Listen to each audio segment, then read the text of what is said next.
Pour cette étape, vous allez pouvoir personnaliser votre newsletter. Alors par défaut, il va vous reprendre le logo de votre site internet si vous l'avez renseigné lors de l'inscription. Et après, pour le reste, il va falloir faire ses propres personnalisations, sachant que plus il y a d'images ou plus il y a de personnalisation, plus ça va être difficile à mettre à jour par la suite. Donc vous allez pouvoir modifier tous les éléments que vous voulez. Il vous suffit de passer la souris dessus et de cliquer sur Edit. C'est pareil pour tous les blocs. Ici, si je clique sur Edit, faites bien attention si vous souhaitez le traduire en français. Vous avez un lien ici qui vous permet de voir la newsletter dans le navigateur, donc pensez à bien récupérer le lien. Pour ça, vous cliquez sur le lien, vous cliquez sur la petite chaîne, voilà, et le lien il s'appelle archive, donc on va récupérer le lien, on va le copier, ferme la fenêtre, et on va écrire par exemple voir la version dans le navigateur. Ça, vous pouvez le personnaliser comme vous le souhaitez. Vous resélectionnez le texte, on va créer à nouveau le lien et on va coller ce qu'on a copié. Voilà, comme ça on ne perd pas le lien. Pensez à sauvegarder et ça va se mettre à jour automatiquement. C'est pareil pour tous les textes et liens que vous allez pouvoir trouver. Concernant Facebook, là vous connaissez votre adresse Facebook. Par exemple, moi je vais mettre rejoignez-nous directement Facebook, on va mettre. Je sélectionne Facebook, je rajoute mon lien direct, je connais le lien de ma page, c'est facebook.com/id1com. Voilà.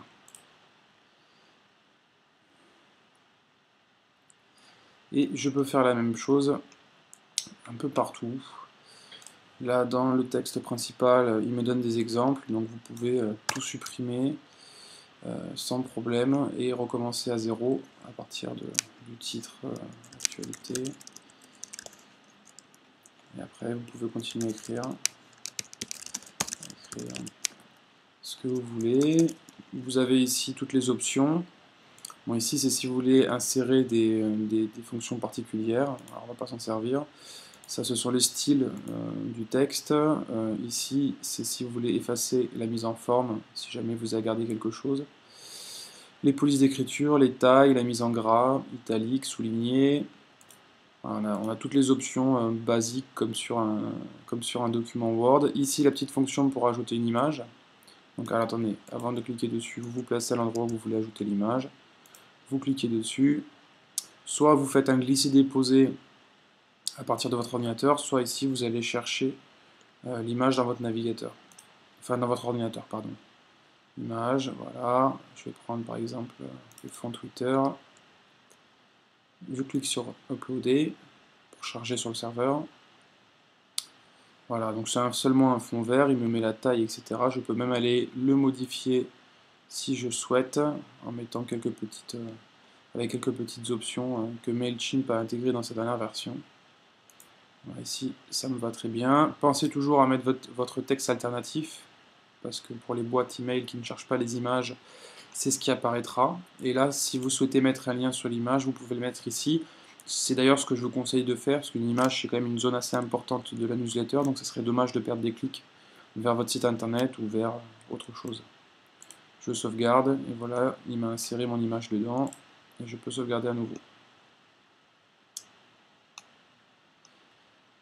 Alors ici, il m'a tout agrandi parce que j'ai mis une grande image, mais bon, vous avez compris le principe. N'oubliez pas que c'est 600 pixels de large maximum pour toutes les images. Sachant qu'en plus ici vous avez une barre latérale à gauche qui vous prend aussi un peu de place, donc évitez de dépasser les 400 pixels de large pour les images que vous allez mettre ici. Les éléments que vous ne souhaitez pas garder, vous cliquez sur Remove, ça les enlèvera. Alors vous verrez que vous aurez un petit temps de chargement et que si vous voulez en mettre une autre, il vous garde quand même l'emplacement, vous pouvez cliquer sur Change. Voilà. N'oubliez pas surtout de laisser toutes ces informations en bas qui sont obligatoires. Alors ici, vous pouvez traduire, ça c'est se désinscrire de la liste. Le deuxième, vous pouvez même le supprimer, c'est simplement pour mettre à jour, mais personne ne le fait. Voilà, et après vous pouvez personnaliser en n'oubliant pas de cliquer effectivement sur le Save to Main Templates une fois que vous avez terminé. Ça vous permettra de réutiliser ce template-là pour vos prochains emailing. Pour ceux qui le souhaitent, vous avez en haut, si vous avez fait attention, tout un tas de petites options. Ça vous permet notamment de personnaliser le fond de la newsletter, les bordures, à chaque fois il vous met par un cadre rouge ce à quoi ça correspond. Voilà, les sidebars, donc ce sont les barres de gauche, vous avez tout un tas d'options.